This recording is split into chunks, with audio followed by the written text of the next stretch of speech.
And in our Ghana Man series today, there are 32 forts and castles dotted along the coast of Ghana, which were used for the slave trade. All of the forts share similar stories, but they are all unique. Today, we focus on Fort Fredericksburg, located in the Princess Town in the Western region. Do you know that a local merchant called John Coney or John Canoe attacked and captured the fort?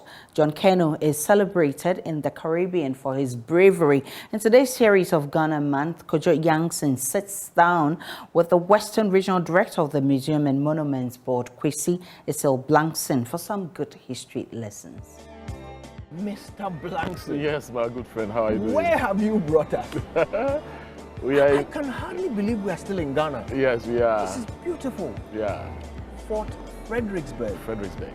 Tell us the history of this place. Well, Fredericksburg was a German fort built by the Bredenbergers. So in around 1680, the German, they used to call them the Bredenbergers. They formed a company and decided to compete in Africa, particularly against Dutch and English.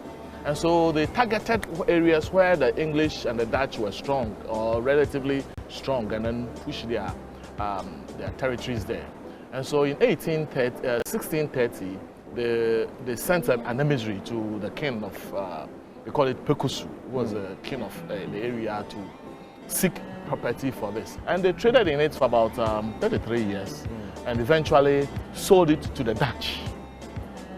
Now, when they were here, trade was very good. They recruited the local merchants, they call him John Coney, to be their ambassador or their factor, as they call it. So he established links with Asen, Wasa, Ashanti to direct traders to this fort. So it was very, very lucrative. When they tried to sell the fort to the Dutch, the Bredenbergers did not inform John Coney, which infuriated him greatly. So he staged a coup and attacked the fort and captured it. Wow. Yes. So locals, Ghanaians, yeah, John Coney captured this fort, Fredericksburg fort, and traded with, just like Asamani in Christiansburg, traded with the Europeans here at cutthroat price. Then the Dutch realized, no, this guy is disturbing us. So they sent an army, a group, to come and take up the fort. The captain Van Hoven was the leader. And for 3 days, they bombarded this fort from the ocean. And about 120 men landed on the coast to take over. That was when John Coney also opened fire. Bang, bang, bang, bang, bang, bang, bang, bang, bang. Killed most of them. It said that about 35 only survived out of the 120 people, men that landed here, and managed to swim back to their boats and then eventually left. And that's victory of John Coney just reverberated throughout the Caribbean, especially among the Dutch colonies. And so it is celebrated every year.